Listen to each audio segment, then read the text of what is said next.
What's up guys, James Paddock here. Well, the loneliness is starting to sink in because overall I'm just not a very outgoing person. I'm very comfortable sitting here in this very chair watching the days fly by as I tap away at my music, forums, games and YouTube videos. And don't really do a lot else, to be honest. To ease my boredom, I thought I'd treat the family to a good old English game of Scrabble.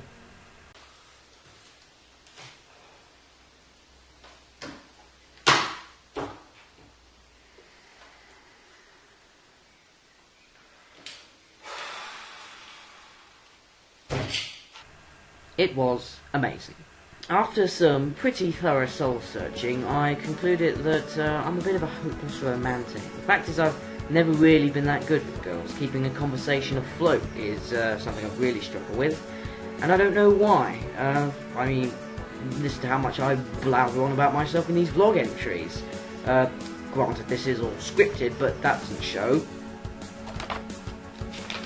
Does it? Maybe I'm better off letting people talk about themselves. I mean, I enjoy talking about myself, so why shouldn't anyone else? I mean, the likelihood is that they're far more interesting than me. So yeah, that's something I need to work on.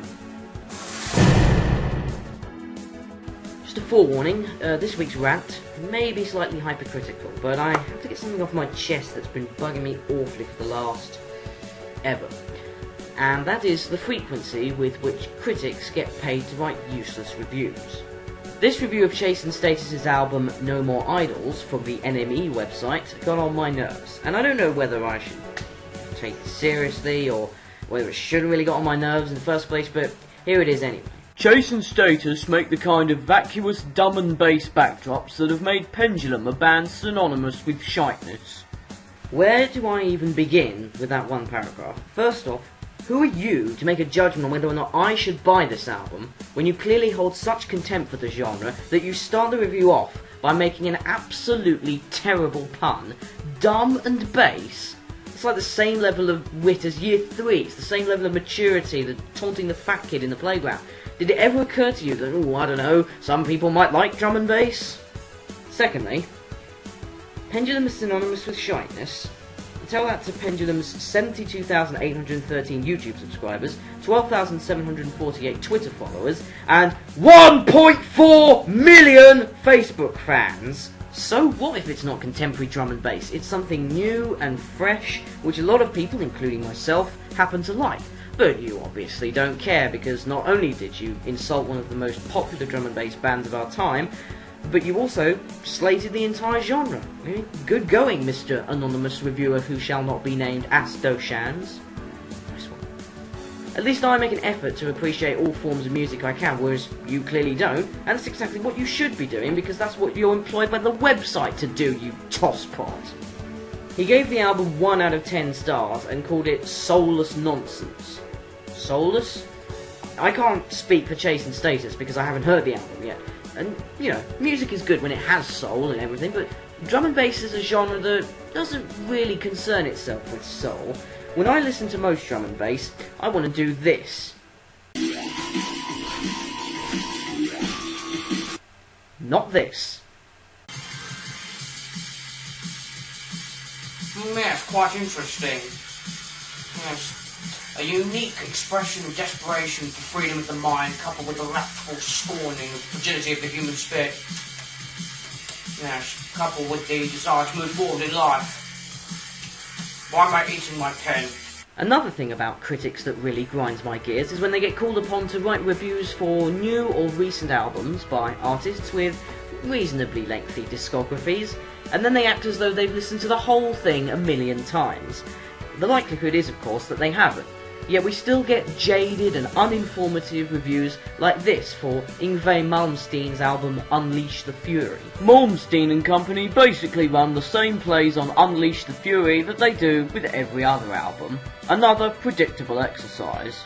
Here's the thing, Mr. Reviewer, Mr. Rob Theakston. When I'm browsing online for reviews of albums that I'm thinking of getting, and I haven't heard any of what this artist has written before, and you act all high and mighty by going, it's all the same as before, that doesn't help me one sodding bit. You're supposed to be telling me whether this album is good or bad on its own, not acting like it's just another dull, worthless brick in the wall of a professional artist's resume. Do you do that with your children? Look, honey, it's a boy. Really? It's a bit too similar to our other child, if you ask me.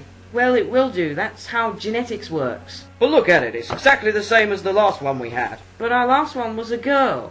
Doesn't matter, I'm bored with this one already. Chuck it away and let's try again. There's no pleasing some people.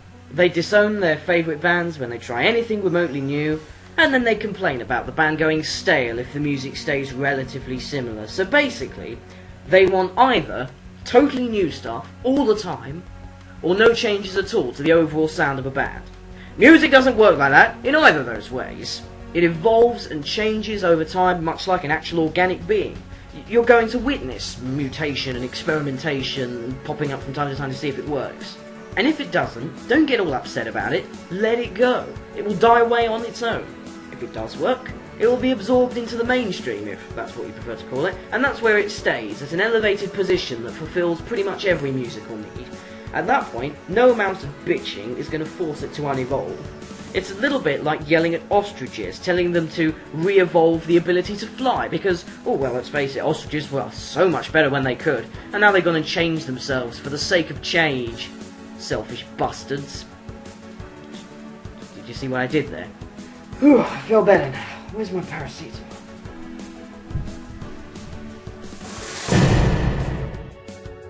Here's some fairly coolish news. On Tuesday I received this.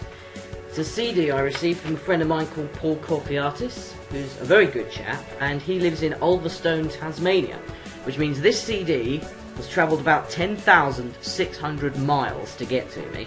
That's nearly half the circumference of the Earth. Quite remarkable, really. The music itself is mostly upbeat, psytrance and techno.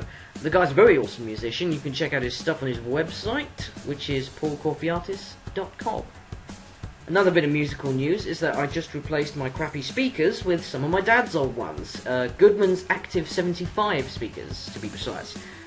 Oh, well, I probably got that wrong because I couldn't find a decent image by typing that into Google, so I'll add an annotation once I figure out what they actually are, which will probably be down here somewhere.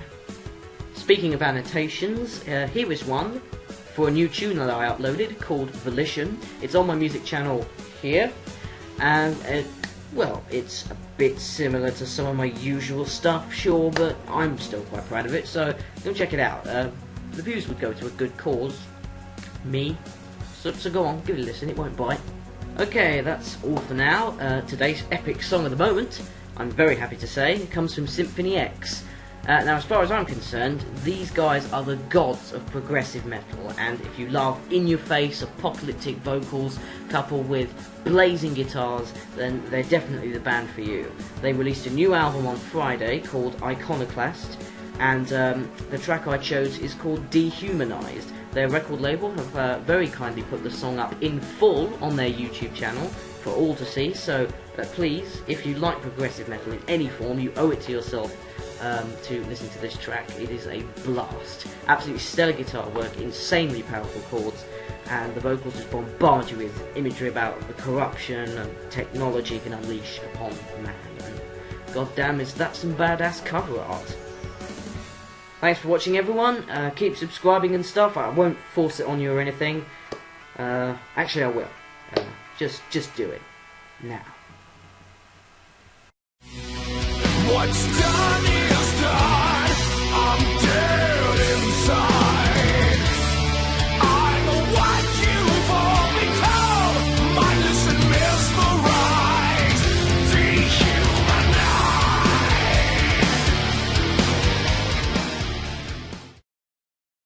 I will just say this very quickly. This week I have an epic comment of the moment, and it comes from a user called BillRow57, which he left on a Symphony X video, which very eloquently sums up my thoughts on the whole genre thing that I ranted about a couple of videos ago. Here it is.